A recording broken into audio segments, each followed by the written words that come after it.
हरि ओम गुरुवे शरणम। ओम सदाशिवसमारं शंकराचार्यमध्यमाम् अस्मदाचार्यपर्यन्तां वन्दे गुरुपरम्पराम्। ओम पार्थाय प्रतिबोधितां भगवता नारायणेन स्वयं व्यासेन ग्रथितां पुराणमुनिना मध्ये महाभारतम् अद्वैतामृतवर्षिणीं भगवतीम् अष्टादशाध्यायिनीम् अम्ब त्वामनुसन्ददामि भगवद्गीते भवद्वेषिणी। वसुदेवसुतं देवं कंसचाणूरमर्दनं देवकी परमानन्दं कृष्णं वन्दे जगद्गुरुं। मूकं करोति वाचालं पङ्गुं लङ्घयते गिरिं यत्कृपातमहं वन्दे परमानन्दमाधवम्। ॐ सहना भवतु सहनौ भुनक्तु सह वीर्यं करवावहै तेजस्विनावधीतमस्तु मा विद्विषावहै। ॐ शान्ति शान्ति शान्तिः। हरिः ॐ श्री गुरुभ्यो नमः। हरिः ॐ। ஸோ 9வது அத்தியாயம் பார்த்துட்டுருக்கோம். அதில் 4வது ஸ்லோகத்திலிருந்து கிருஷ்ணர் ஈஸ்வர ஸ்வரூபம் பற்றி நமக்கு எக்ஸ்பிளைன் பண்ணிட்டு வர. ஸோ ஈஸ்வர ஸ்வரூபம் பற்றி 4லேருந்து 10 ஸ்லோகங்கள் வரைக்கும் இருக்கும். ஈஸ்வர ஸ்வரூபம் அப்படிங்கிறது ஆல்ரெடி நம்ம பார்த்துருக்கோம். மத்தியம ஷட்கத்தோட ஒரு இம்பார்ட்டண்ட் டாபிக் அப்படின்னு பார்த்துருக்கோம். அது 7வது அத்தியாயத்திலேருந்து கிருஷ்ணர் நமக்கு அதை டிஸ்கிரைப் பண்ண ஆரம்பிச்சிருக்கார். ஸோ 7வது அத்தியாயத்தில் ஈஸ்வரா அப்படிங்கிற வார்த்தைக்கு என்ன டெஃபினிஷன் பார்த்தோம் நம்ம அப்படின்னா, பரா பிரகிருதி ப்ளஸ் அபரா பிரகிருதி இஸ் ஈக்குவல் டு ஈஸ்வரா. அதாவது அது ரெண்டுத்தோடைய மிக்சரை நாம் ஈஸ்வரா அப்படின்னு சொன்னோம். அதில் பரா பிரகிருதிக்கு மட்டும் என்ன பேர், உபனிஷத் என்ன பேர் கொடுக்கறது? பரா பிரகிருதிக்கு பிரம்மன் அப்படிங்கிற பேரை கொடுக்கறது. அபரா பிரகிருதிக்கு என்ன பேர்? மாயா. Very good. அப்போ Brahman plus Maya is equal to Ishwara. அதை தான் பரா பிரகிருதி ப்ளஸ் அபரா பிரகிருதி இஸ் ஈக்குவல் டு ஈஸ்வரா அப்படின்னு சொல்கிறோம்.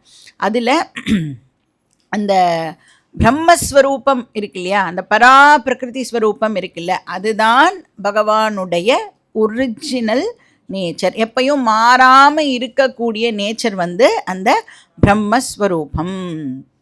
அதனால் அந்த ஸ்வரூபத்தை பற்றின டிஸ்கிரிப்ஷனை தான் இங்கே பகவான் நமக்கு இந்த 4லேருந்து 10 வரைக்கும் சொல்லிட்டு வர்றார். ஸோ அதனால் இந்த போர்ஷன் எக்ஸாக்டாக உபனிஷத்தில் என்ன வார்த்தைகள் எல்லாம் பார்ப்போமோ அந்த வார்த்தைகளை யூஸ் பண்ணியே இங்கே டிஃபைன் பண்ணுறார். ஸோ இது உபனிஷத் சாரம் அப்படின்னும் நாம் எடுத்துக்கலாம். ஸோ முதல்ல என்ன டிஸ்கிரிப்ஷன் கொடுத்தார் அப்படின்னு சொன்னால், அவ்யக்தா ஈஸ்வரஹா அப்படின்னு பார்த்தோம். ஸோ ஈஸ்வராவோட ஸ்வரூபம் என்னது? அவ்யக்த ஸ்வரூபம். ஸோ ஜென்ரலாக அவ்யக்தம் அப்படின்னு பார்த்தோம்னா அன்மேனிஃபெஸ்ட், அதாவது வெளி தோற்றத்திற்கு வராத அப்படிங்கிற ஒரு அர்த்தத்தில் வரும் இல்லையா. ஆனால் இந்த இடத்துல ஸ்பெசிஃபிக்காக என்ன பார்த்தோம் அப்படின்னா, அவ்யக்தம் அப்படின்னா நம்மளுடைய இந்திரியங்களுக்கு புலப்படாத. அஃப்கோர்ஸ் வெளி தோற்றத்திற்கு வரலைன்னா இந்திரியங்கள்னால அதை கிரகிக்க முடியாது இல்லையா.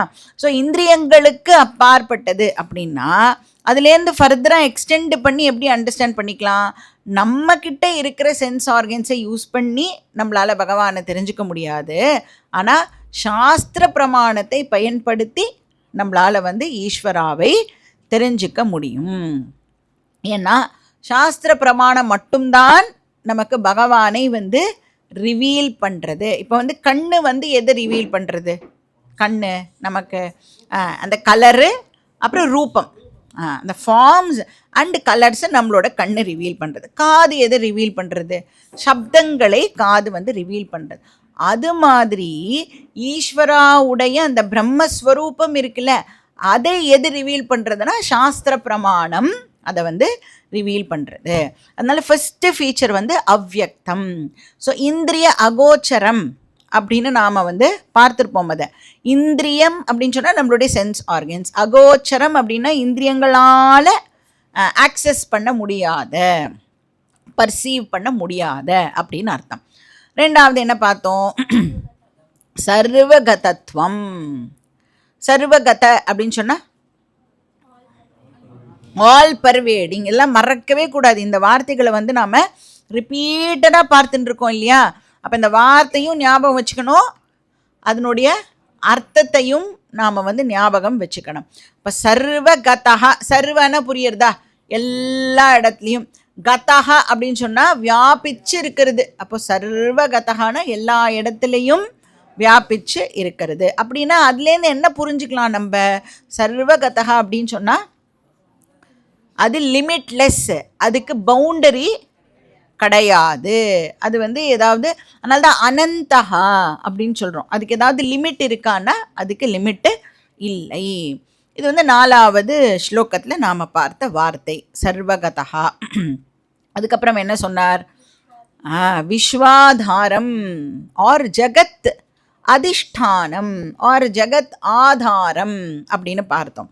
ஸோ இதுவும் வெரி வெரி இம்பார்ட்டண்ட் ஃபீச்சர். ஏன் அப்படின்னு பார்த்தோம்னா, நாம் அந்த 4வது ஸ்லோகம் பார்க்கும் பொழுது என்ன பார்த்தோம் அப்படின்னா, இந்த ஜகத்திற்கே இந்த 4வது ஸ்லோகமா மத்ஸ்தானி சர்வபூதானி எத்தனாவது ஸ்லோகம்?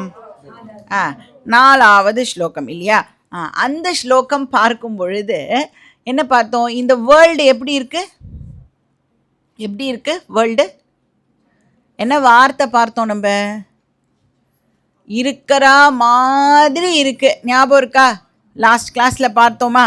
இருக்கிற மாதிரி இருக்கு. ஏன்னா வேர்ல்டு இருக்கு, இந்த வேர்ல்டு எனக்குள்ளே இருக்குன்னு முதல் ஸ்லோகத்தில் சொன்னார். அடுத்த ஸ்லோகத்தில் என்ன சொல்லிட்டார்? வேர்ல்டு எனக்குள்ளே இல்லை அப்படின்னு சொன்னார். அப்போ அந்த 2 ஸ்டேட்மெண்ட்டையும் நாம் இப்போ கரெக்டாக அண்டர்ஸ்டாண்ட் பண்ணிக்கணும் அப்படின்னு சொன்னால், ஒரே ஒரு ஸ்டேட்மெண்ட் அந்த இடத்துல போட்டால் தான், ஒரே ஒரு வார்த்தையை அந்த இடத்துல போட்டால் தான் கரெக்ட் ஆகும்னு பார்த்தோம். இப்போ வேர்ல்டு இருக்கிற மாதிரி இருக்குது அப்படி சொன்னால் வேர்ல்டு இருக்குது அப்படிங்கிற அர்த்தத்துலேயும் வரும். அப்புறம் இருக்கிற மாதிரி இருக்குன்னா இல்லாததுக்கு சமம் அப்படிங்கிற அர்த்தத்துலேயும் வரும் அப்படின்னு நாம் பார்த்தோம் இல்லையா. அப்போ இருக்கிற மாதிரி ஒரு விஷயம் இருக்கே, அதுக்கு ஒரு சப்ஸ்ட்ராட்டம் தேவைப்படுமா தேவைப்படாதா? அதுக்கு ஒரு ஆதாரம் தேவைப்படுமா தேவைப்படாதா? இப்போ இருக்கிற மாதிரி இருக்குன்னா கனவு மாதிரி தானே. லாஸ்ட் கிளாஸில் எக்ஸாம்பிள் பார்த்தோம்ல, கனவு இருக்கா இல்லையா? இருக்கு இல்லை பார்த்தோம்ல. அப்போ கனவு இருக்கிற மாதிரி இருக்கு. அப்போ அந்த கனவுக்கு ஒரு ஆதாரம் தேவையா இல்லையா?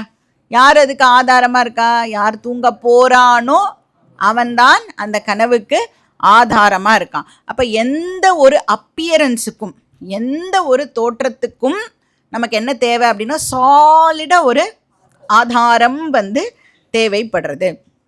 காணல் நீர் இருக்கு, காணல் நீர் இருக்கா இல்லையா? காணல் நீர் இருக்கு ஆனால் இல்லை. அதனால தானே இருக்கிற மாதிரி இருக்குன்னு சொல்கிறோம். அப்போ இருக்கிற மாதிரி இருக்கிற காணல் நீருக்கு ஒரு சப்போர்ட் தேவைப்படுறதே. அந்த கிரவுண்டு இல்லைன்னா, அந்த மண் இல்லைன்னா காணல் நீரால் இருக்கவே முடியாதே. அந்த மாதிரி இந்த இருக்கிற மாதிரி இருக்கிற இந்த ஜகத்துக்கு பிரம்மன் தான் ஆதாரம். அதனால தான் ஈஸ்வராவை நம்ம விஸ்வாதாரம், ககன சதுருஷம் அப்படிலாம் சொல்கிறோம் இல்லையா. அப்போ இதுலேருந்து என்ன அண்டர்ஸ்டாண்ட் பண்ணிக்கணும் அப்படின்னா, அந்த பிரம்மனால் இண்டிபெண்ட்டாக இருக்க முடியும். ஆனால் இந்த வேர்ல்டு இருக்கே, இந்த இந்த ஜகத் இருக்கே, அதால் பிரம்மன் இல்லாமல் இருக்கவே முடியாது. அதை நாம் அண்டர்ஸ்டாண்ட் பண்ணிக்கணும். விஸ்வாதாரம் அப்படிங்கிற வார்த்தையை கேட்டேன்னா நீங்கள் அதை எப்படி இமீடியட்டாக அண்டர்ஸ்டாண்ட் பண்ணிக்கணும் அப்படின்னா, வேர்ல்டுக்கே பிரம்மன் தான் சப்போர்ட் பண்ணுறது. பிரம்மனால் தனியாக இருக்க முடியும். பிரம்மன் எதையும் சார்ந்து இல்லை. ஆனால் வேர்ல்டு வந்து பிரம்மனை சார்ந்து தான் இருக்குது. பிரம்மனால் மட்டும் எப்படி தனியாக இருக்க முடியும்? Very good. பிரம்மனுடைய நேச்சரே என்னது அப்படின்னா எக்ஸிஸ்டன்ஸ். எக்ஸிஸ்ட் ஆகிறது தான் அதனுடைய நேச்சர். இப்போ வந்து நெருப்புடைய நேச்சர் வந்து உஷ்ணம் அப்படின்னு சொல்கிறோம்ல. அப்போ எப்போவுமே நெருப்பு எப்படி இருக்கும்? சூடாகவே தான் இருக்கும் ஆல் த டைம் இல்லையா. நெருப்பையும் சூடையும் பிரிக்க முடியுமானா பிரிக்க முடியாது. அந்த மாதிரி பிரம்மனோட நேச்சரே என்ன அப்படின்னா இருக்கிறது தான். இல்லாமல் போகிறதுக்கு சான்ஸே கிடையாது. நேற்றுக்கு இருக்கும் இன்னைக்கு இருக்காதான, எப்பவும் எது இருக்கோ அது பிரம்மன். அப்படி அண்டர்ஸ்டாண்ட் பண்ணிக்கணும். அந்த இருப்பு இருக்கே அது வந்து பிரம்மன். அப்போது இந்த மேட்டர் பிரின்சிபல் ஜகத் இருக்கே அதால் இண்டிபெண்ட்டாக எக்ஸிஸ்ட் ஆக முடியாது. ஆனால் பிரம்மன் வந்து இண்டிபெண்ட்டாக எக்ஸிஸ்ட் ஆகும். ஜென்ரலாக நாம் அதர் வே ரவுண்டு புரிஞ்சுப்போம். மேட்டர் எப்போவுமே இருக்கும். கான்ஷியஸ்னஸ்னால் நமக்கு வந்து ஏதோ உயிர் அப்படின்னு நினச்சிட்டு அது வந்துட்டு போகிறது.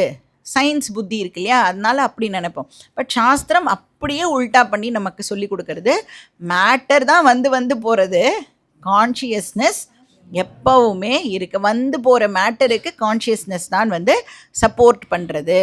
அதனால் இந்த பிரம்மன் இருக்கே அது மித்யா ஜகத் அதிஷ்டானம். லலிதா சகஸ்ரநாமத்தில் அந்த வார்த்தையை நாம் கேட்டிருக்கலாம், மித்யா ஜகத் அதிஷ்டானம் அப்படிங்கிற வார்த்தை. அப்போ வேர்ல்டு என்ன சொல்கிறது? மித்யான்னு சொன்னால் இருக்கிற மாதிரி இருக்கு. அதுக்கப்புறம் 4வது ஃபீச்சர் என்ன பார்த்தோம்? அசங்கத்துவம். அசங்கத்துவம்னா என்ன அர்த்தம் பார்த்தோம்? எதாலையும் அஃபெக்ட் ஆகாத, எதாலையும் பொல்யூட் ஆகாத அப்படின்னு பார்த்தோம். இப்போ கிரியேஷன் அப்படின்னு சொல்லிட்டாலே அதில் எல்லாமே இருக்கும்ல, குட்டும் இருக்கும் பேடும் இருக்கும். அதெல்லாம் வந்து பிரம்மனை அஃபெக்ட் பண்ணுமா அப்படின்னா அஃபெக்டே பண்ணாது. சுத்த ஸ்பட்டிக சங்காஷம் அப்படின்னு சொல்கிறோம் இல்லையா, அதுதான் வந்து பிரம்மனுடைய நேச்சர், அசங்கத்துவம். அதுக்கப்புறம் என்ன பார்த்தோம்? சிருஷ்டி ஸ்திதி லய காரணம். இந்த பிரம்மன் இருக்கே அது இந்த ஜகத்தோட சிருஷ்டி ஸ்திதி லய காரணம். சிருஷ்டி ஸ்திதி லய காரணம்னா புரியுறது இல்லையா? சிருஷ்டிக்கு காரணம், மெயின்டெனன்ஸ்க்கு காரணம், அதனோட லயத்துக்கு காரணம். ஸோ இப்போ இந்த விஷயங்கள் எல்லாம் உபநிஷத்துலேருந்து கிருஷ்ணர் எடுத்து நமக்கு அவரோட லாங்குவேஜில் ப்ரெசென்ட் பண்ணுறார். ஸோ யதோவா இமானி பூதானி ஜாயந்தே ஏன ஜாத்தானி ஜீவந்தி யத் பிரயந்த்யபிசம்விஷந்தி தத் விஜிக்ஞாசஸ்வ தத் பிரம்மேதி அப்படின்னு தைத்திரிய உபனிஷத்தில் நாம் இப்போ தான் ரீசண்டாக அதை வந்து படித்தோம். ஸோ அதை தான் சிருஷ்டி ஸ்திதி லய காரணம் அப்படின்னு இங்கே வந்து ப்ரெசென்ட் பண்ணுறேன்.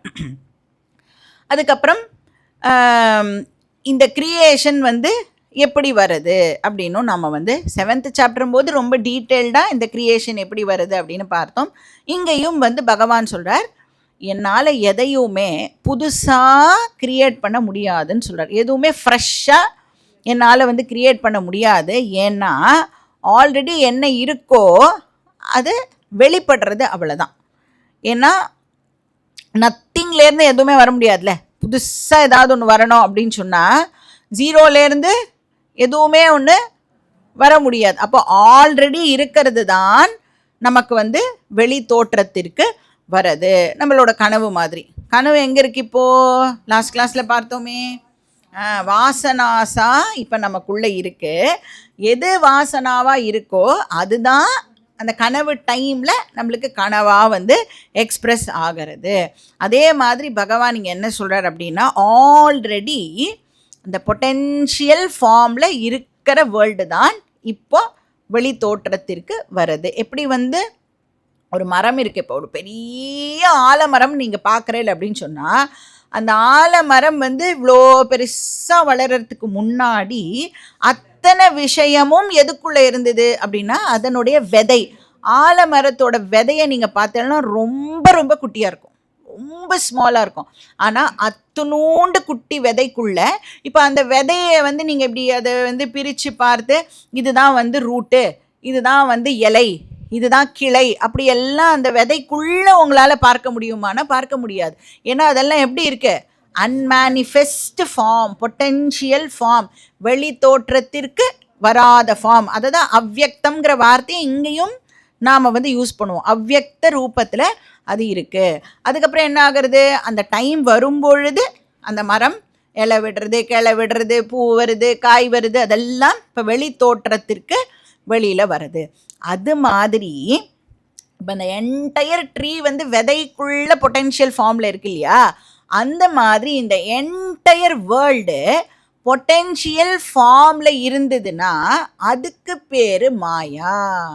அதுதான் பகவானுடைய அப்பரா பிரகிருதி அப்படின்னு பார்க்குறோம்.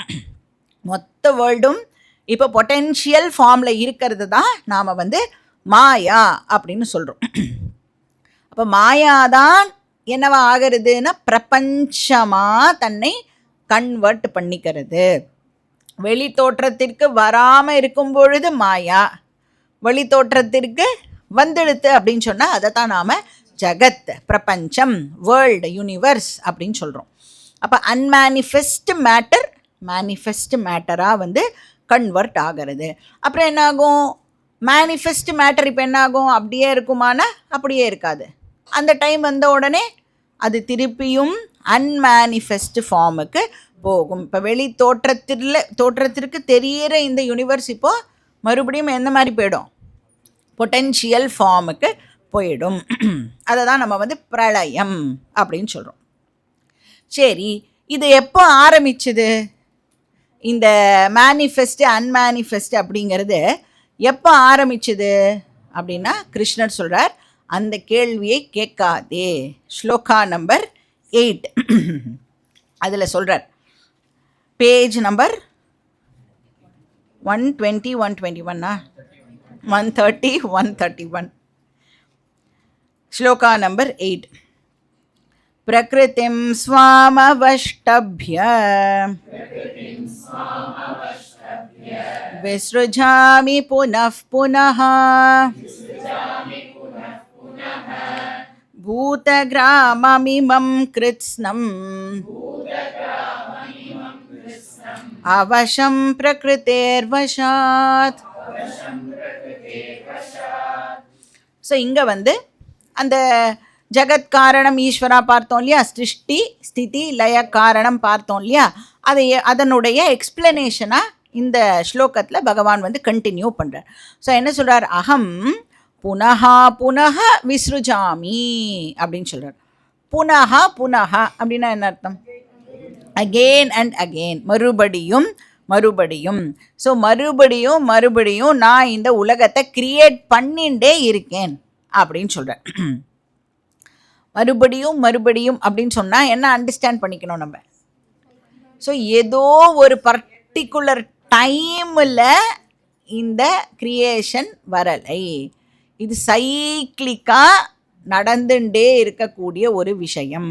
இப்போ ஜென்ரலாக நம்மளோட புத்தினால் எதை வந்து அண்டர்ஸ்டாண்ட் பண்ணிக்க முடியும் அப்படின்னா, ஒரு ஸ்கேலில் ஒரு பிகினிங் பாயிண்ட் ஒரு எண்டு பாயிண்ட் இருக்கும்ல, எப்போ ஆரம்பிச்சுது எப்போ முடியும், எது வந்து date of birth date of expiry என்ன, இப்படி தான் நம்ம வந்து கேட்டு கேட்டு பழகியிருக்கோம் இல்லையா.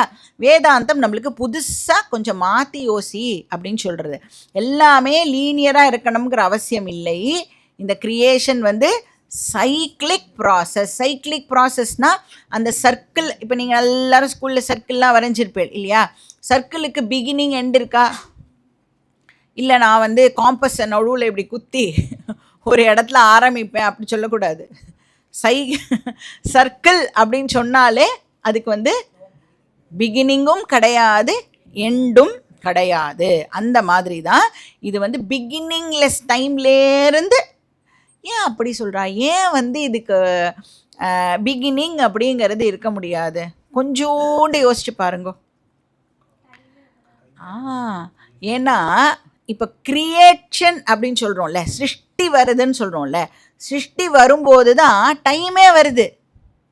அப்போ டைமுன்னு ஒன்று இல்லாத போது எப்போ ஆரம்பிச்சுது அப்படின்னு எப்படி கேட்க முடியும்? இல்லையா? புரியுறதா உங்களுக்கு? டைம் அப்படின்னே ஒன்று இப்போ தான் சிருஷ்டியும் போது தான் டைமே வெளியில் வருது. இப்போ டைமே வெளியில் வராத போது எப்போ இந்த சிருஷ்டி ஆரம்பிச்சுது அப்படின்னு இப்போ வந்து 7 மணிக்கு தான் கரெக்டாக டைம்னு ஒன்று ஆரம்பிக்கிறதுன்னு வச்சுக்கோங்களேன். அப்போ நான் 6:59 ஒன்று இருந்திருக்கவே முடியாது. கரெக்டா? அப்போ எப்போ சிருஷ்டி ஆரம்பிச்சுது அப்படின்னு நம்மளால் வந்து அந்த கேள்வியையே வந்து கேட்க முடியாது. அதனால் புனகா புனகா அப்படின்னு வந்து இங்கே பகவான் சொல்கிறார். அகம் புனகா புனகா விஸ்ருஜாமி. ஸோ இப்போ எது வந்து பிரபஞ்சமாக கன்வெர்ட் ஆகிறது? மாயா. மாயாக்கு இன்னொரு பேர் என்னது? அபரா பிரகிருதி. அபரா பிரகிருதியை செல்லமாக கூப்பிடணும்னா பிரகிருதி. ஸோ மாயாக்கு இன்னொரு பேர் பிரகிருதி. பிரகிருதிம் ஸ்வாம் அவஷ்டபிய. அப்போ என்ன சொல்கிறார்? மாயா இருக்கே, அந்த பிரகிருதி இருக்கே, அதோட ஹெல்ப்போடு நான் வந்து இந்த கிரியேஷனை ரிப்பீட்டடாக பண்ணிகிட்டே இருக்கேன். இப்போ நம்ம வந்து அந்த ட்ரீம் வரணும்னா அந்த வாசனாஸ் இருக்கணும்னு பார்த்தோம் இல்லையா? அந்த மாதிரி இந்த சிருஷ்டி இப்போ வரணும்னா மாயாவில் அது வந்து பொட்டென்ஷியலாக இருந்து ஆகணும். ஸோ மாயாவோட ஹெல்ப்போட இமம் கிருத்ஸ்னம் பூத கிராமம். இமம் கிருத்ஸ்னம். கிருத்ஸ்னம் அப்படின்னு சொன்னால் என்டையர், கம்ப்ளீட் அப்படின்னு அர்த்தம். பூத கிராமம். கிராமம்னா குரூப்பு. கிராமம்னா வில்லேஜ் கிடையாது. அதுக்கு ஏன் வில்லேஜின் பேர் வந்ததுன்னா குரூப் ஆஃப் ஹவுசஸ் இருக்கிறதுனால அதை வந்து நம்ம வந்து கிராமம் அப்படின்னு சொல்கிறோம். கிராமம் அப்படின்னு சொன்னாலே குரூப் அப்படின்னு தான் அர்த்தம். அப்போ பூத கிராமம் அப்படின்னா group of things, group of beings எல்லாத்தையும் நான் வந்து கிரியேட் பண்ணுறேன். ஸோ பூத கிராமம் கிருத்ஸ்னம் அப்படின்னா என்டையராக இந்த கிரியேஷன், இந்த பிரபஞ்சத்தை நான் மாயாவோட ஹெல்ப்போட கிரியேட் பண்ணுறேன். அப்புறம் என்ன சொல்கிறார்? அவசம் அப்படின்னு ஒரு வார்த்தை இருக்குது. அவசம் அப்படின்னு சொன்னால் ஹெல்ப்லெஸ் அப்படின்னு அர்த்தம். வேறு வழியே இல்லை அப்படின்னு அர்த்தம். என்னால் இந்த கிரியேஷனை ஸ்டாப்பே பண்ண முடியாது அப்படின்னு சொல்கிறார் பகவான். ஏன் பகவானால் ஸ்டாப்பே பண்ண முடியாது கிரியேஷனை? ஏன்னா எல்லா ஜீவாக்கும் நிறைய கர்மா இருக்குது. சஞ்சித கர்மா அவ்வளோ இருக்கிறதுனால அந்த கர்மா எல்லாம் இப்போ எக்ஸாஸ்ட் ஆகணும் அப்படின்னு சொன்னால் அதுக்கு ஒரு கிரியேஷன் கட்டாயம் தேவை. அப்புறம் அந்த ஜீவாக்கு ஒரு சரீரம் கட்டாயம் தேவை. அதனால் இது வந்து அப்படியே எண்ட்லெஸ்ஸாக இந்த விஷயம் போயிண்டே இருக்கும். ஸோ புனகா புனகா விஸ்ருஜாமி அப்படின்னு சொல்கிறார். ஸோ அதனால் எப்போவுமே நம்ம வந்து எப்போ ஆரம்பிச்சுது இந்த ப்ராசஸ் அப்படின்னு வந்து கேட்கவே முடியாது. புனகா புனகான்னு 2 வாட்டி சொல்கிறார் இல்லையா? இல்லைன்னா சொல்லிகிட்டே போகலாம் புனகா புனகா புனகா அப்படின்னு. ஜென்மத்துக்கும் புனகா புனகா சொல்லிட்டு இருந்தால் கூட அவ்வளோ வாட்டி இந்த சிருஷ்டி வந்து வந்திருக்கும் இல்லையா? அதனால் ஞாபகம் வச்சுக்கணும், இது வந்து சைக்ளிக் ப்ராசஸ். மாயா கல்பித்த தேச கால கலனா பார்த்துருக்கோம் இல்லையா? தேச அண்டு கால அது ரெண்டுமே மாயா கல்பித்தம், மாயாலேருந்து வெளியில் வர்றது. அதனால் அதுக்கு முன்னாடி டைம் அப்படிங்கிற கான்செப்டே வந்து இல்லாத காரணத்தினால எப்போ இந்த ஃபஸ்ட்டு சிருஷ்டி வந்தது அப்படின்னு நம்மளால் கேட்கவே முடியாது. நெக்ஸ்ட் ஸ்லோகம் பார்க்கலாம். ஸ்லோகா நம்பர் 9. நச்ச மாம் தானி கர்மாணி நிபத்னந்தி தனஞ்சய உதாசீனவதாசீன அசக்தம் தேஷு கர்மசு. ஸோ இந்த ஸ்லோகத்தில் லாஸ்ட் டிஸ்கிரிப்ஷனை பகவான் வந்து கொடுக்குறார். ஸோ இங்கே வந்து ஒரு பாசிபிள் டவுட் சப்போஸ் நமக்கு வந்ததுன்னா அந்த டவுட்டுக்கு ஆன்சர் பண்ணுற விதமாகவும் இந்த ஸ்லோகமானது வந்து அமைஞ்சிருக்கு. ஜென்ரலாக நம்மளுக்கு அந்த டவுட்டெல்லாம் வராது. பட் கிருஷ்ணர் வந்து கொஞ்சம் நம்மளாம் கொஞ்சம் ஸ்மார்ட் ஸ்டூடெண்ட்ஸாக சப்போஸ் இருந்தோன்னா இந்த டவுட் வந்ததுன்னா அதுக்கு என்னுடைய ஆன்சர் அப்படின்னு சொல்கிறார். இப்போது அந்த ஜெகத் காரணம் ஈஸ்வரா அப்படின்னு பார்த்தோம் இல்லையா? அப்போ ஈஸ்வராவை நம்ம வந்து சிருஷ்டிகர்த்தா, ஸ்திதிகர்த்தா, லயகர்த்தா அப்படின்னு சொல்கிறோம். சிருஷ்டி ஸ்திதி லய கர்த்தா அப்படின்னு சொல்கிறோம் இல்லையா? இப்போது பகவான் வந்து சிருஷ்டிகர்த்தா அப்படின்னு சொன்னால், கர்த்தா அப்படின்னா என்ன அர்த்தம்? டூவர் அப்படின்னு அர்த்தம். ஆக்ஷனை செய்பவர், ஒரு கர்மாவை செய்பவர் அப்படின்னு அர்த்தம். அவளை தான் நம்ம வந்து கர்த்தா அப்படின்னு சொல்கிறோம். இப்போ கர்த்தாவாக ஒரு பர்சன் இருந்தால் அந்த பர்சன் என்னவாகவும் இருந்தாகணும், போக்தாவாகவும் அந்த பர்சன் இப்போ இருந்தாகணும். ஏன்னா நான் ஆக்ஷன் பண்ணுறேன் அப்படின்னு சொன்னால் ஆக்ஷனோட ரிசல்ட்டை யார் அனுபவிப்பா? வினை விதைத்தவன் வினை அறுப்பான் அப்படின்னா என்ன அர்த்தம்? நீ பண்ணினா அதனோட பலனை நீயே தான் அனுபவிக்கணும். அப்போ யார் கர்த்தாவோ அவனே போக்தாவாகவும் இப்போ இருக்கணும். இப்போ பகவானை வந்து நாம் கர்த்தா அப்படின்னு சொல்லிட்டோம்னா இப்போ பகவானுக்கு என்னெல்லாம் வந்துடும்? இப்போ நம்ம கர்த்தா அப்படின்னு சொன்னால் நமக்கு என்னெல்லாம் வருது? பாவ புண்ணியம் எல்லாம் வருது இல்லை?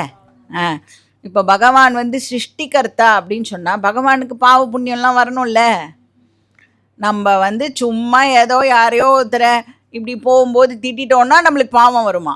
ஆனால் பகவான் என்ன பண்ணுறார்? இப்போது சிருஷ்டியையே வந்து இப்போது பண்ணுறார் அப்படின்னு சொன்னால் அவருக்கு எவ்வளோ பெரிய பாவம் வரணும், or at the same time எவ்வளோ நிறைய புண்ணியம் அவரை வந்து சேரணும் இல்லையா? ஏன்னா இந்த உலகத்தில் என்ன எல்லாமே அப்படியே பாலும் தேனும் ஓடுற மாதிரியா இருக்குது. இந்த கிரியேஷன் எப்படி இருக்குது? குண்டும் குழியுமா இருக்குது. அங்கங்கே வந்து பிரச்சனை. நம்மளுக்கே டெய்லி காத்தால எழுந்து தூங்க போகிறதுக்குள்ளே 1008 பிரச்சனையே நாம் வந்து சந்திக்க வேண்டியதாக இருக்குது. இப்போ பகவான் வந்து சும்மா இருந்திருந்தா கூட ஓகே, நம்ம வந்து உங்களுக்கு பாவமும் இல்லை புண்ணியமும் இல்லை அப்படின்னு சொல்லலாம். டேமேன்னு இருக்காரானா இல்லை, என்ன பண்ணி வச்சுருக்கார்? சிருஷ்டியை வந்து பண்ணி வச்சுட்டு நம்மளை எல்லாரையும் வந்து இப்படி கஷ்டப்படுத்திட்டு, அப்போ பகவானுக்கு பாவம் புண்ணியம் ஏற்படுமா ஏற்படாதா? அதுக்கு பியூட்டிஃபுல்லாக பகவான் இங்கே பதில் சொல்கிறார். நான் அகர்த்தா அப்படின்னு சொல்கிறார். நான் எதுவுமே பண்ணலை அப்படின்னு சொல்கிறார். எப்படி அந்த ஜெகத் இருக்கிற மாதிரி இருக்குல்ல, அதே மாதிரி தான் இதுவும். நான் அகர்த்தா. அகர்த்தானா ஆப்வியஸாக என்னவாகவும் இருக்கணும்? அபோக்தா. அர்த்தா இல்லைன்னா நான் போக்தாவும் கிடையாது. அப்போ என்ன சொல்கிறார்? நான் கிரியேட்டரும் இல்லை, மெயின்டைனரும் இல்லை, டிஸ்ட்ராயரும் இல்லை. அதனால் எந்த ஆக்ஷனையும் நீ என் மேலே திணிக்க முடியாது அப்படின்னு இங்கே சொல்கிறார். ஸோ ஹே தனஞ்சய, ஹே அர்ஜுனா, தானி கர்மாணி மாம் ந நிபத்னந்தி. தானி கர்மாணி அப்படின்னா ஆல் தோஸ் ஆக்ஷன்ஸ். அந்த ஆக்ஷன் எல்லாம் எந்த ஆக்ஷன்? சிருஷ்டி ஸ்திதி லய கர்மாணி இருக்கே. இப்போ லய கர்மாணி அப்படின்னு சொன்னால் வெறும் பிரளயத்துக்கு மட்டும் இல்லை பகவான் காரணம். இப்போ நிறைய பேரை லயம் பண்ணணுமே. இப்போ வயசாகிடுத்த அப்படின்னு சொன்னால் என்ன பண்ணி ஆகணும் பகவான்? இப்போ அவளை அந்த இடத்த விட்டு காலி பண்ணணும்ல. ஓல்ட் ஏஜ், ஏதாவது ஒரு டிசீஸ், அதெல்லாம் கூட யாரோட வேலை? அதுக்கு நம்ம அந்தந்த தேவதாவை வேற வச்சுருக்கோமே இல்லை? அப்போ அதெல்லாமும் வந்து ஈஸ்வராவோட வேலை தானே அப்படின்னா பகவான் சொல்கிறார், நான் அது எதுவுமே நான் பண்ணலை. அப்போ எல்லா ஆக்ஷன்ஸும் நடந்தால் கூட அந்த ஆக்ஷனுக்கும் எனக்கும் சம்பந்தம் இல்லை அப்படின்னு சொல்கிறார். எப்படி அந்த ஆக்ஷனுக்கும் ஈஸ்வராக்கும் சம்பந்தம் இல்லை? ஸோ நமக்கு வந்து ஒரு சீக்ரெட்டை இங்கே பகவான் வந்து சொல்கிறார். நீ வந்து கர்மாவை பண்ணு, அட் த சேம் டைம் கர்மாவால் நீ பந்தப்படாமலும் இருக்க முடியும் அப்படின்னு சொல்கிறார். இப்போ அதுதானே பண்ணிட்டு இருக்கார் பகவான். கிரியேஷனை பண்ணியிருக்கார். ஆனால் சொல்கிறார் நான் பண்ணவே இல்லை. ஏன்னா ஏன் அவர் வந்து பண்ணலை அப்படின்னு எப்படி சொல்கிறார் அப்படின்னா, இங்கே சொல்கிறார் பாருங்க, தேஷு கர்மசு அசக்தம். நான் அந்த கர்மாவோட என்ன ஐடென்டிஃபை பண்ணிக்கிறது இல்லை. இப்போ நம்ம வந்து ஏதாவது, இப்போ சப்போஸ் நீங்கள் வந்து எதையாவது ஒன்றத்தை சிருஷ்டி பண்ணிட்டேன்னு வச்சுக்கோங்க, என்ன பண்ணுவோம் நம்ம? நான் தான் பண்ணேன், நான் தான் பண்ணேன், நான் தான் பண்ணேன், நான் தான் பண்ணேன், என்ன மாதிரி இந்த உலகத்தில் உண்டா அப்படின்னு போய் எல்லார்கிட்டையும் நான் சொல்லுவோம் இல்லையா? பகவான் சொல்கிறார், நான் தான் பண்ணேன்னு ஒரு நாளைக்கும் நான் நினைக்க கூட மாட்டேன் அப்படின்னு சொல்கிறார்.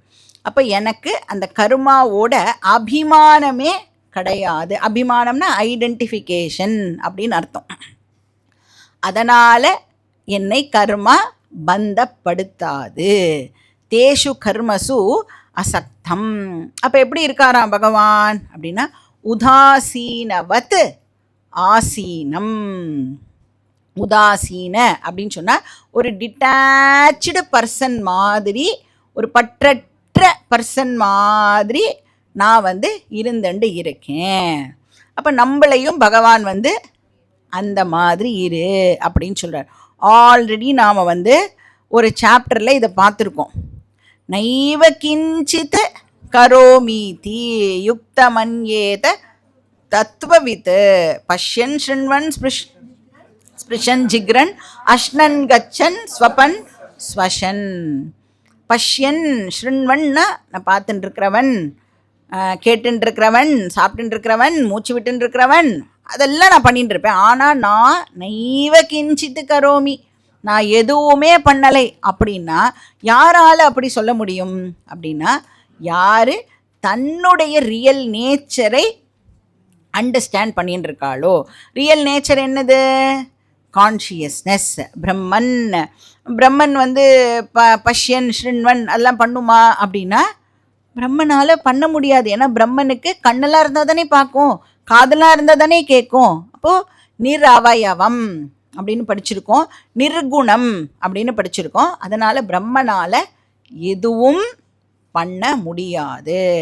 பிரம்மன் தன்னை எதோடவும் ஐடென்டிஃபை பண்ணிக்கார். அசங்கஹா பார்த்துருக்கோம் இல்லையா? அதனால் இங்கே வந்து அபிமான தியாகம் இருக்கே, அதுதான் சீக்ரெட் அப்படின்னு சொல்கிறார். நீ வந்து ஐடென்டிஃபை பண்ணிக்கிறதை ட்ராப் பண்ணிட்டேன்னா நீ வந்து பண்ணுற வேலை பண்ணிகிட்டே இருக்கலாம், ஆனால் நீ அகர்த்தாவாக கண்டினியூ பண்ணலாம். ரிசல்ட் வரும், ஆனால் அது உனக்கு இல்லையே. அதனால் நீ அபோக்தாவாகவும் கண்டினியூ பண்ணலாம். அப்போ கர்மாவையும் நம்மளை விட சொல்லலை, ஆனால் அந்த கர்மா மேலே இருக்கிற அபிமானம் இருக்கே அதை ட்ராப் பண்ணு, தியாகம் பண்ணு அப்படின்னு இங்கே வந்து பகவான் சொல்கிறார். அப்போ தான் கர்ம பலத்திலிருந்தும் நம்ம வந்து ஃப்ரீயாக இருக்கலாம். நெக்ஸ்ட் ஸ்லோகம், ஸ்லோகா நம்பர் 10. மயாத்யக்ஷேண பிரகிருதிஹ சூயதே சசராசரம் हेतुनानेन कौन्तेय ஜகத்விபரிவர்த்ததே. ஸோ எந்த விதமான ஐடென்டிஃபிகேஷனும் இல்லாமல் பகவான் இப்போ என்னவா இருந்துட்டு இருக்கார் அப்படின்னா சாட்சியாக பகவான் வந்து இருந்துட்டு இருக்கார். சாட்சி சைத்தன்யம் அப்படின்னு பார்த்துருக்கோம் இல்லையா?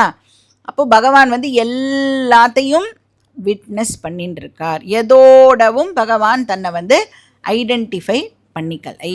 இப்போ இங்கே சொல்கிறார், ஹே அர்ஜுனா, நான் எதையும் என்னோட வில்லை யூஸ் பண்ணி பண்ணவே இல்லை, ஆனால் என்னோட ப்ரெசன்ஸில் இப்போ சாட்சியாக இருக்கேன்னு சொல்கிறார் இல்லையா? நான் சாட்சியாக இருக்கும் பொழுது மாயா இந்த வேலைகளை எல்லாம் பண்ணுறது, நான் எதுவுமே பண்ணலை. அப்போ மயா அத்தியக்ஷேன அப்படின்னா என்னுடைய ப்ரெசன்ஸில் நான் வந்து ஒரு ப்ரிசைடிங் பிரின்சிபலாக இருக்கும் பொழுது.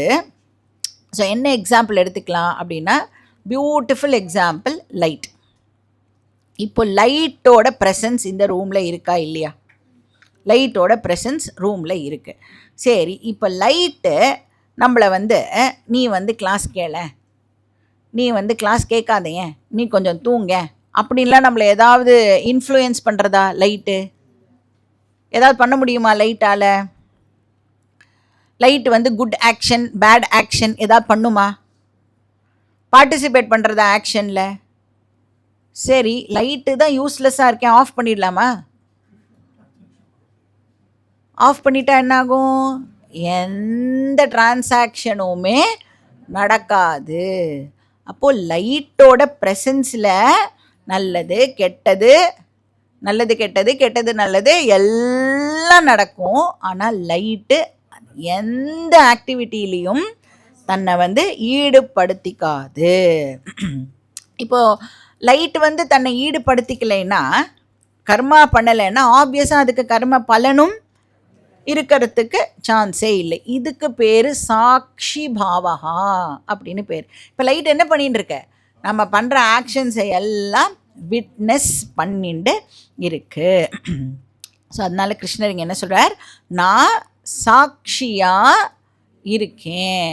இப்போ கிருஷ்ணர் வந்து நான் சாட்சியாக இருக்கேன் அப்படின்னு சொல்லும் பொழுது அந்த நான் அப்படிங்கிற வார்த்தையுடைய அர்த்தம் என்னவா இருக்கும்? பரா பிரகிருத்தியா அபரா பிரகிருத்தியா?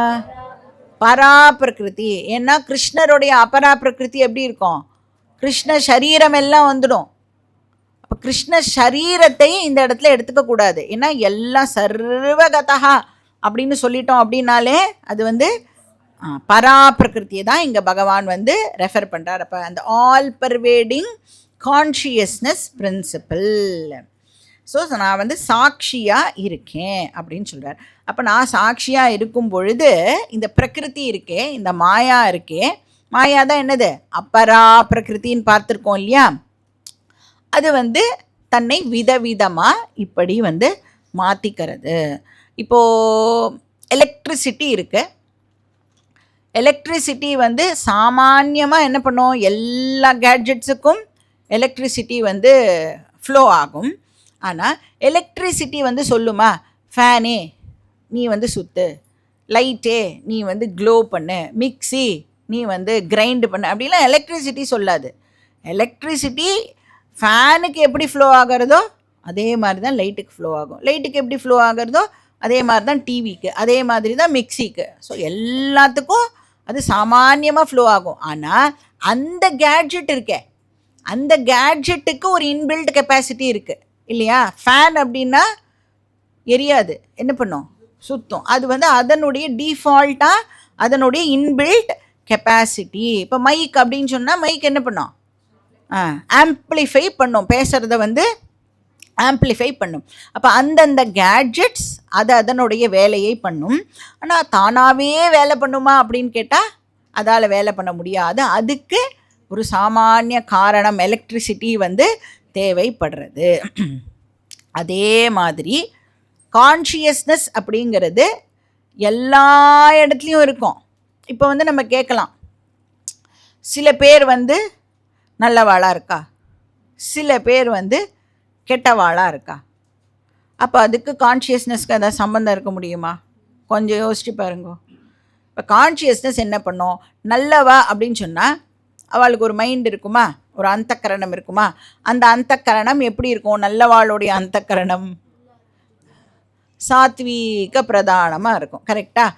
அப்போ அது சாத்வீக மைண்டை கான்ஷியஸ்னஸ் பர்வேட் பண்ணும். கெட்டவா அப்படின்னு சொன்னால் ரஜசிக்காக இருக்கலாம், இல்லைனா வந்து தாமசிக் கிரிமினல் மைண்டுனா தாமசிக் மைண்ட் அது. அப்போ அதையும் கான்ஷியஸ்னஸ் என்ன பண்ணும்? பர்வேடு பண்ணும். அப்போ இதில் கான்ஷியஸ்னஸை குத்தம் சொல்லி ஏதாவது இது இருக்கா? லைட்டை இப்போ வந்து அழுக்கு மேலே படுறதுக்கும் அழுக்கு இல்லாத இடத்துல லைட் படுறதுக்கும் ஏதாவது டிஃப்ரென்ஸ் நம்மளால் பார்க்க முடியுமானா பார்க்க முடியாது. லைட்டோட வேலை என்ன பண்ணும்? எங்கெல்லாம் என்னெல்லாம் இருக்கோ அது மேலே எல்லாம் அது வந்து பர்வேடு பண்ணி இது இப்படி இப்படி அப்படின்னு அது வந்து காட்டும். அந்த மாதிரி கான்ஷியஸ்னஸ் என்ன பண்ணுறது அப்படின்னா ஒரு சாத்வீக மைண்டையும் அது பர்வேட் பண்ணும். பர்வேட் பண்ணி இது சாத்வீக மைண்ட் அப்படின்னு நம்மளுக்கு காட்டும். ரஜசிக் மைண்டையும் பர்வேட் பண்ணி இது ரஜசிக் மைண்ட் அப்படின்னு அது காட்டும். தாமசிக் மைண்டையும் பர்வேட் பண்ணி இது தாமசிக் மைண்ட் அப்படின்னு காட்டும். அதனால் கான்ஷியஸ்னஸ்ஸை நம்மளால் வந்து இது நல்ல விஷயம் கெட்ட விஷயம்காகலாம் நம்மளால் வந்து ப்ளேம் பண்ணவே முடியாது. ஸோ எப்போவுமே பகவானை நாம் குறை சொல்லவே முடியாது. ஏன்னா பகவான் என்னவா இருக்கார்? சாட்சி பாவகா. இப்போ சில பேருக்கு மட்டும் இந்த மாதிரி கிரிமினல் தாட்ஸ்லாம் வருது, அதுக்கும் ஈஸ்வரா தானே காரணம் அப்படின்னு யாராவது பேசினா நமக்கு இந்த எக்ஸ்பிளனேஷன் கொடுக்கறதுக்கு தெரியணும். அவளுக்கு கிரிமினல் தாட்ஸ் வருதுன்னா யாரோட ப்ராப்ளம் அது? அந்த தாமசிக் மைண்டுடைய ப்ராப்ளம். ஸோ அதனால் இங்கே பகவான் சொல்கிறார், பிரகிருதி அப்படின்னா அந்த பேசிக் மேட்டர் இருக்கே அது வந்து சூயத்தே அப்படின்னு சொன்னால் அது ப்ரொடியூஸ் பண்ணுறது, ப்ரொஜெக்ட் பண்ணுறது, கிரியேட் பண்ணுறது. எதை? சச்சர அச்சரம் ஜகத்து. சச்சர அச்சரம். சர அப்படின்னு சொன்னால் மூவ் பண்ணுறது, அச்சரம் அப்படின்னா மூவ் ஆகாத, மொபைலாக இருக்கக்கூடியது, இம்மொபைலாக இருக்கக்கூடியது எல்லாத்தையும் இந்த பிரகிருதி வந்து கிரியேட் பண்ணுறது. அதனால் ஹேத்துனா அனேன அப்படின்னு சொல்கிறார். ஹேத்துனா அனேனனா என்னோட மியர் ப்ரெசன்ஸில் இந்த விஷயங்கள் எல்லாம் வந்து நடக்கிறது. எப்படி வந்து லைட்டோட ப்ரெசன்ஸில் இப்போ எல்லா ஆக்டிவிட்டீஸும் வந்து நடக்கிறதோ. ஏன்னா டிரான்சாக்ஷன் வந்து நடக்கணும்னா லைட் வேணுமே நமக்கு. இப்போ லைட் வந்து டீச்சராக ப்ளே பண்ணுறதா இல்லை ஸ்டூடெண்ட்டான ரோல் ப்ளே பண்ணுறதா? எந்த ரோலையும் லைட் ப்ளே பண்ணலை. ஆனால் லைட் இல்லாமல் எந்த ரோலாலையும் டிரான்சாக்ஷன் பண்ண முடியாது. அதே மாதிரி தான் இங்கே வந்து கான்ஷியஸ்னஸோட ப்ரெசன்ஸில். ஸோ மயா அத்தியக்ஷேன என்னோட ப்ரெசன்ஸில் பிரகிருதி வந்து சரம் அச்சரம் ஜகத்தை வந்து கிரியேட் பண்ணுறது. அனேன ஹேத்துனா இன் மை ப்ரெசன்ஸ் ஜகத் விபரிவர்த்ததே அப்படின்னு சொன்னால் எல்லா டிரான்சாக்ஷன்ஸும் வந்து நடக்கிறது. ஆர் இந்த யூனிவர்ஸ் வந்து சுழல்கிறது அப்படின்னு சொல்லுவோம் இல்லையா, அதுதான் விபரிவர்த்ததே. The universe revolves. ஸோ எல்லாம் இப்போ நடக்கிறது. ஆனால் நான் எதுலையும் வந்து பார்ட்டிசிபேட் பண்ணுறது இல்லை. நெக்ஸ்ட் ஸ்லோகம், ஸ்லோகா நம்பர் 11. அவஜானந்தி மா மூடாஹ மானுஷீம் தனுமாஸ்ரிதம் பரம் பாவமஜானந்தஹ மம பூதமகேஸ்வரம். ஸோ போன ஸ்லோகத்தோட ஈஸ்வர ஸ்வரூபம் டிஸ்கிரிப்ஷன் வந்து ஓவர். ஸோ ஈஸ்வரா வந்து அகர்த்தா அபோக்தா அப்படிங்கிற விஷயத்தை வந்து பகவான் ஹைலைட் பண்ணி அதை வந்து கன்க்ளூட் பண்ணார். அதனால் எப்போவுமே எந்த ஒரு கெட்டது நம்மளுக்கு நடந்தாலும் நாம் ஈஸ்வராவை ப்ளேம் பண்ணக்கூடாது. நல்லது நடந்தால் பகவானை ஞாபகமே வச்சுக்க மாட்டோம், அது பிரச்சனை இல்லை. கெட்டது நடக்கும்போது நாம் ஈஸ்வராவை ஒரு நாளைக்கும் வந்து குறை சொல்லக்கூடாது. உன்னால் தான் இப்படி ஆச்சு, எனக்கு மட்டும் நீ வந்து இப்படி பண்ணிட்ட, எதிர்த்த வீட்டில் இருக்கிறவாள்லாம் நன்னா இருக்கா, பக்கத்து வீட்டில் இருக்கிறவாள்லாம் நன்னா இருக்கா, எனக்கு மட்டும் இந்த மாதிரி ஆயிடுத்து. சரி, பகவான் இப்போ இதில் வந்து பார்ட்டிசிபேட் பண்ணலை அப்படின்னு சொன்னால் அப்புறம் ஏன் எனக்கு கஷ்டம் வருது? என்னுடைய கர்மாவுடைய பலனை நான் வந்து அனுபவிக்கிறேன். நான் வந்து முன்னாடி ஜென்மாவில் கர்த்தாவாக இருந்திருப்பேனா, அப்போ என்னெல்லாம் பண்ணியிருப்பேன், இப்போவே என்னெல்லாமோ பண்ணுறேனே, அப்போது கண்டிப்பாக முன்னாடி ஜென்மாவில் என்னென்னலாம் பண்ணியிருப்பேன் நான். அதையெல்லாம் யார் அனுபவிக்கிறது? நானே தான். இப்போ அதையெல்லாம் வந்து இப்போ கரண்ட் ஜென்மாவில் போக்தாவாக அதை நான் அனுபவித்து ஆகணும். அதனால் பகவானை நாம் என்றைக்குமே வந்து ப்ளேம் பண்ணக்கூடாது. சரி, இப்போ கஷ்டம் வந்ததுன்னா, இப்போது பகவான் எதுலேயுமே பார்ட்டிசிபேட் பண்ணுறது இல்லைன்னு வேற சொல்லிட்டார். எனக்கு வாழ்க்கையில் ஒரு கஷ்டம். இப்போ நான் வந்து பகவான்கிட்ட பிரார்த்தனை பண்ணணுமா வேண்டாமா? அவர் எதுக்கும் லாய்க்கப்பட மாட்டார் அப்படின்னு சொன்னால் நான் இப்போ வந்து பிரார்த்தனை பண்ணலாமா கூடாதா? அந்த பிரார்த்தனை எனக்கு ஹெல்ப் பண்ணுமா பண்ணாதா? இப்போது இந்த விஷயங்கள் எல்லாம் தெரியவே இல்லைன்னு வச்சுக்கோங்க. நம்மளுக்கு என்ன ஆகும் அப்படின்னா, அதாவது பகவான் மேலே வந்து இந்த மூட நம்பிக்கை அப்படின்னு சொல்கிறோம்ல, எது மூட நம்பிக்கைன்னா பகவானை பற்றின அறிவு இல்லாமல் பகவானை வந்து பிளைண்டாக பிலீவ் பண்ணுறது இருக்குல்ல. அப்போ மூட நம்பிக்கை இருந்தது அப்படின்னு சொன்னால் என்ன பண்ணுவோம், ஏதாவது ரொம்ப ட்ராஜிக் இன்சிடெண்ட் என் லைஃப்பில் நடந்துடுதுன்னா அந்த பகவானையே தூக்கி போட்டுடுவோம். நான் உன்னை இவ்வளோ நாள் எப்படி ஆராதனை பண்ணேன், ஆனால் நீ என்ன இப்படி கைவிட்டுட்டியே, இனிமே எனக்கு நீ தேவையில்லை அப்படின்னு வந்து பகவானையே வந்து வேண்டாம் அப்படின்னு சொல்கிற அளவுக்கு நம்மளோட மைண்டு போயிடும். இப்போது இதெல்லாம் படிக்கிறதுனால நமக்கு என்ன தெரிய வருது அப்படின்னா, நான் இப்போ கஷ்டத்தை அனுபவிக்கிறேன்னா அது என்னுடைய கர்மானால் அதை அனுபவிக்கிறேன். சரி, அப்போ பகவான்கிறவர் என்ன தான் பண்ணுவார்? இப்போ நான் ப்ரே பண்ணினேன்னா எனக்கு ஹெல்ப் பண்ணுவாரா மாட்டாரா? Again that depends. இப்போ நான் ப்ரே பண்ணுறேன் அப்படின்னு சொன்னால் இப்போ ப்ரேயர் என்ன ஜென்ரேட் பண்ணும்? புண்ணியத்தை ஜென்ரேட் பண்ணும். நல்லா ஞாபகம் வச்சுக்கோங்க.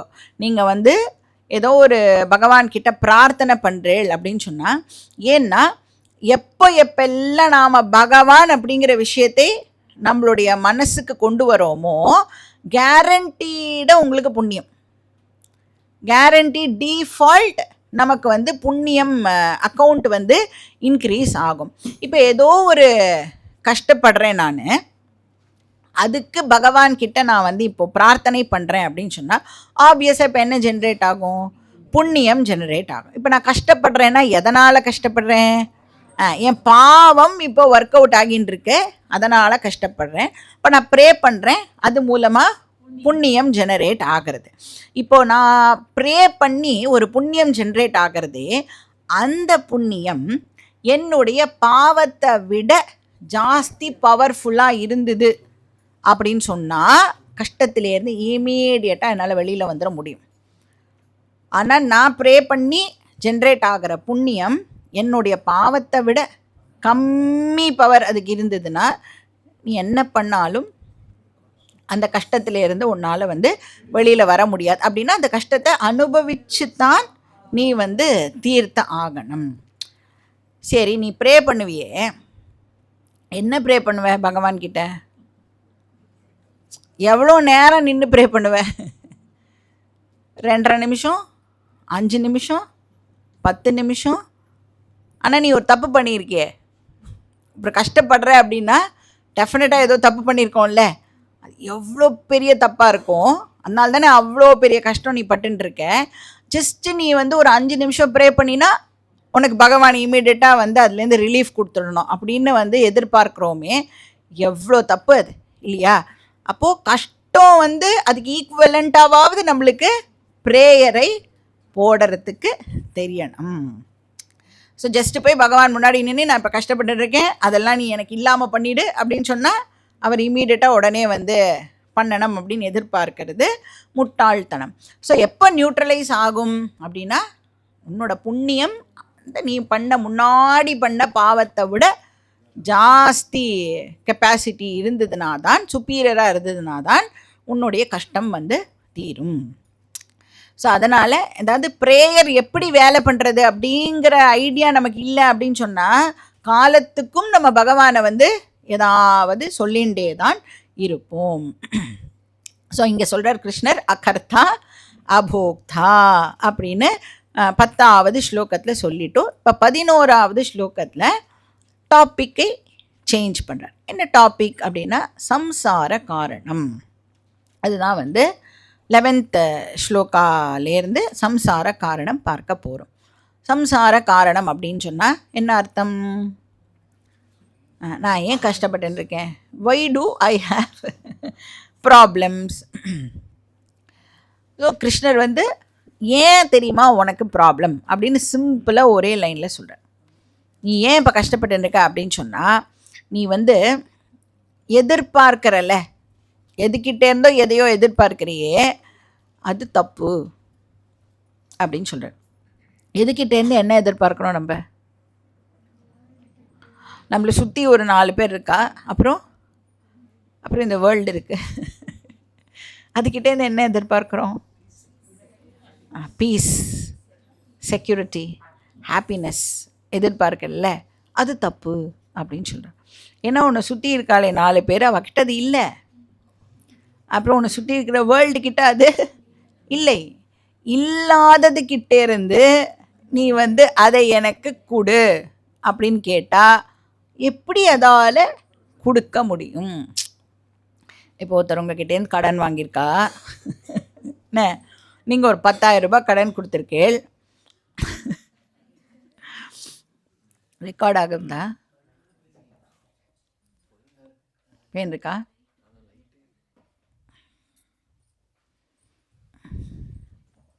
கண்டினியூ பண்ணட்டுமா?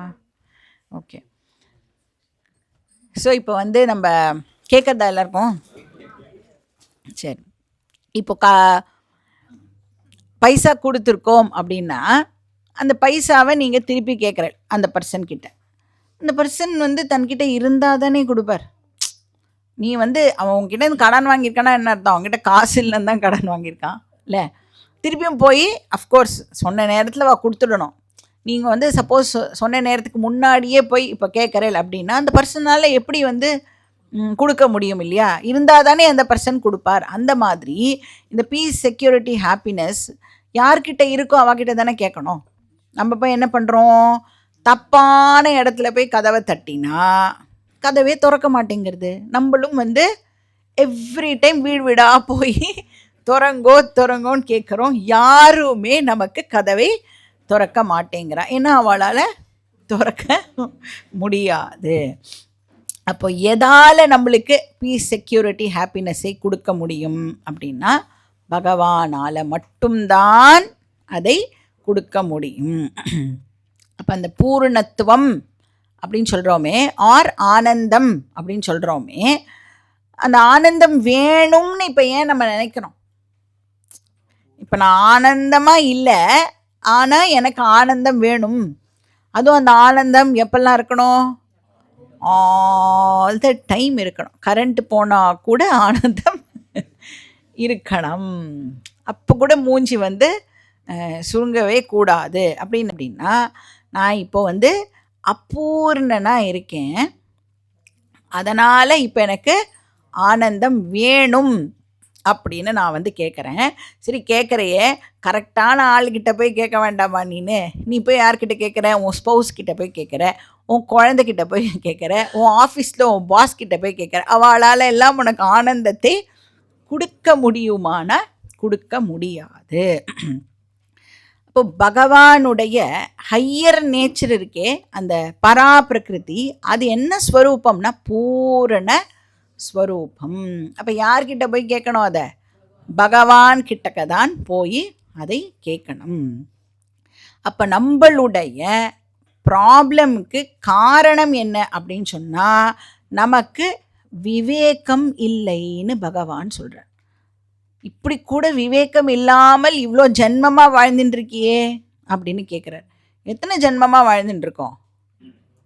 டைம்னு ஒன்று வரத்துக்கு முன்னாடியிலேருந்து, பிகினிங்லெஸ் டைம்லேருந்து நான் வந்து ஜென்மமாக இருந்துட்டுருக்கேன். ஆனால் என்ன இன்னும் தெரிஞ்சுக்கல, யாருக்கிட்ட போய் என்ன கேட்கணும் அப்படிங்கிற அறிவே இல்லாமல் நாம் வந்து இவ்வளோ நாள் வாழ்ந்துட்டுருக்கோம். ஸோ அதை தான் வந்து சாஸ்திரம் சொல்கிறது, நித்திய அனித்திய வஸ்து விவேகம் அப்படின்னு சொல்கிறேன்.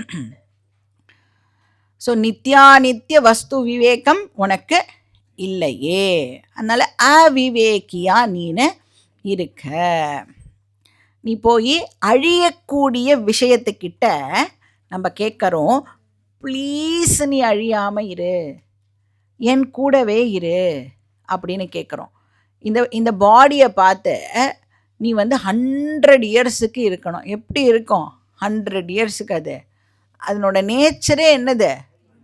அஸ்தி ஜாயத்தே வர்த்ததே விபரிணமத்தே அபக்ஷீயத்தே வினஷ்யதி.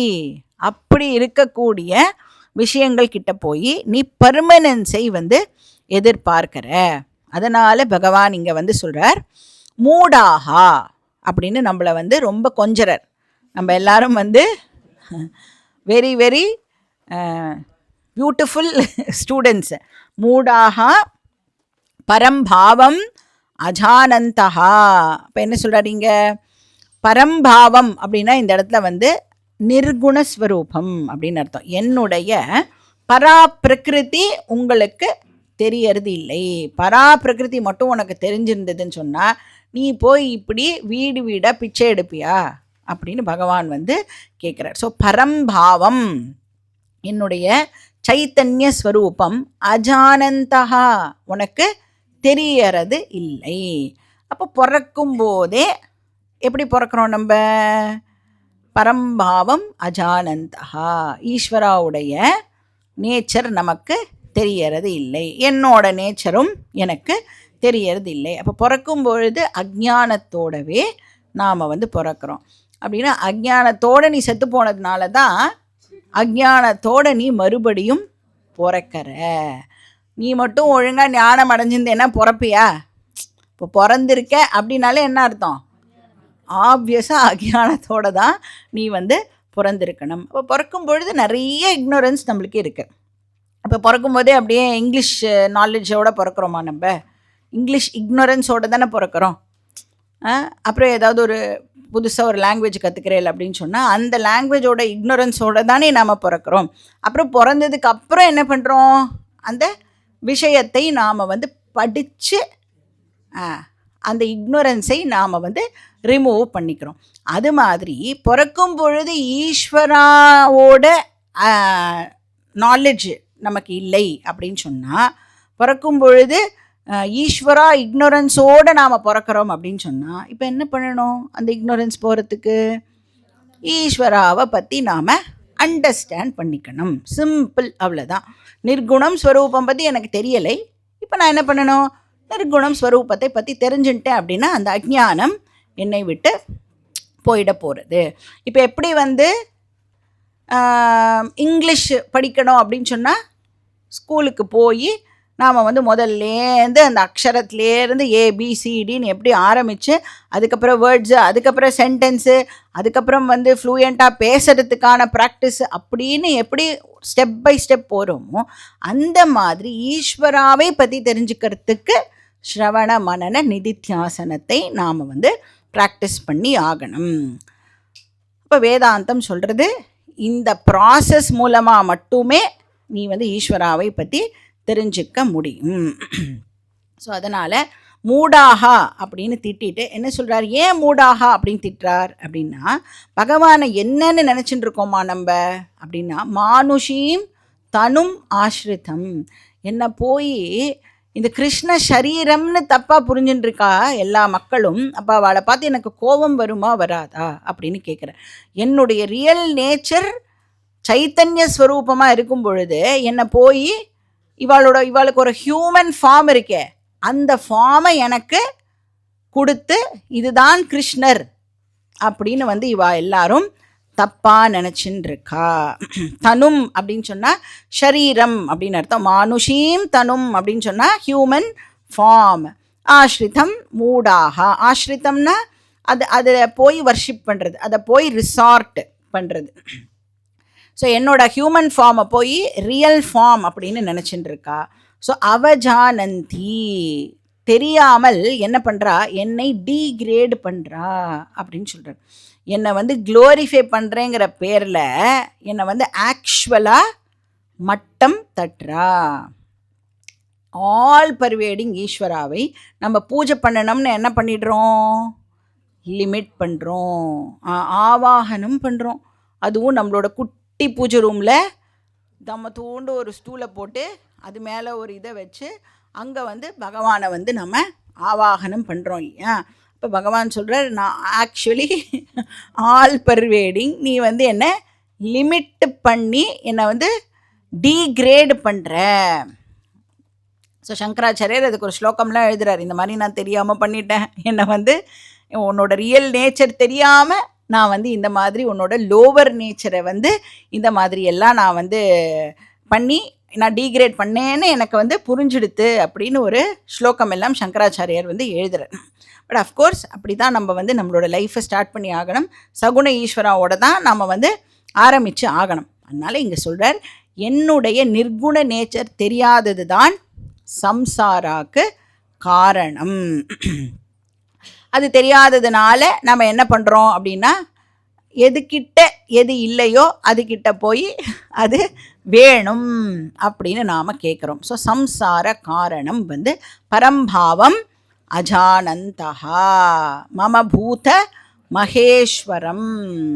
நான் தான் வந்து இந்த என்டையர் யூனிவர்ஸுக்கு கண்ட்ரோலர் அப்படின்னு சொல்லி இந்த ஸ்லோகம் வந்து முடியறது. பாக்கி டீட்டெயில்ஸ் நம்ம வந்து நெக்ஸ்ட் கிளாஸில் பார்க்கலாம்.